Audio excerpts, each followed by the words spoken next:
పూరా local. Welcome to పూరా local. తాజాగా జరిగిన పహల్గాం ఉగ్రదాడి నేపథ్యంలో పాకిస్తాన్ సిమ్లా ఒప్పందం నిలిపివేత ప్రభావం ఎల్ఓసీపై పడనుంది. ఎల్ఓసీపై కట్టుబాటు తొలగి కాశ్మీర్ వివాదంలో మూడో పక్ష జోక్యం కోరే ప్రయత్నాలు ముమ్మరం కావచ్చు. దీర్ఘకాలంలో ప్రాంతీయ స్థిరత్వానికి భంగం వాటిల్లే ప్రమాదం కనిపిస్తుంది.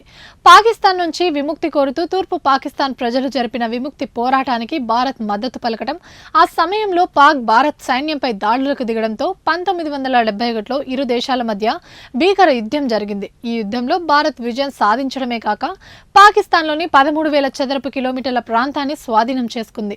ఈ యుద్ధ నేపథ్యంలో బంగ్లాదేశ్ స్వతంత్ర దేశంగా ఆవిర్భవించింది. ఆ తరువాతే భారత్ పాక్ సిమ్లా ఒప్పందాన్ని కుదుర్చుకున్నాయి. 1972 జూలై 2వ తేదీన ఈ ఒప్పందంపై నాటి భారత ప్రధాని ఇందిరాగాంధీ, పాక్ అధ్యక్షుడు జుల్ఫికర్ అలీ సంతకాలు చేశారు. ఇరు దేశాల మధ్య నెలకొన్న ఘర్షణ వాతావరణానికి స్వస్తి పలికి స్నేహపూర్వక సంబంధాలు నెలకొల్పుకోవడం కోసం ఈ ఒప్పందాన్ని కుదుర్చుకున్నట్లు ఇరు దేశాలు సంయుక్త ప్రకటన విడుదల చేశాయి.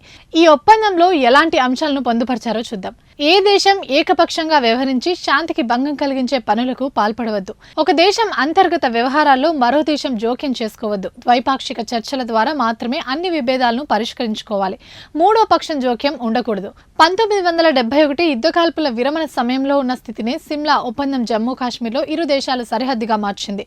యుద్ధం సందర్భంగా భారత సైన్యం స్వాధీనం చేసుకున్న 13,000 చదరపు కిలోమీటర్ల భూభాగాన్ని పాకిస్తాన్కు తిరిగి ఇవ్వడానికి భారత్ అంగీకరించింది.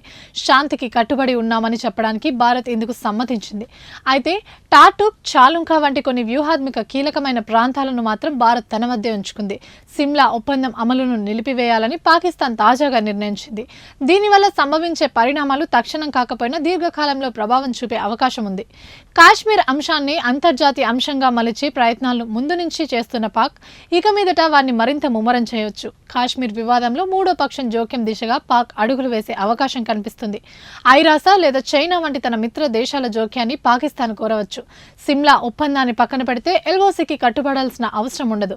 ఇప్పటికే ఎల్ఓసీని ఉల్లంఘిస్తూ తరచూ కాల్పుల ఘటనలు చోటు చేసుకుంటున్నాయి. ఇకపై ఇవి మరింత పెరిగే ప్రమాదం ఉంది. తక్షణం కాకపోయినా దీర్ఘకాలంలో ప్రాంతీయ స్థిరత్వానికి భంగం వాటిల్లి భారత్ పాక్ మధ్య చర్చలకు దారులు పూర్తిగా మూసుకుపోయే పరిస్థితులు ఏర్పడవచ్చని విశ్లేషకులు అభిప్రాయపడుతున్నారు.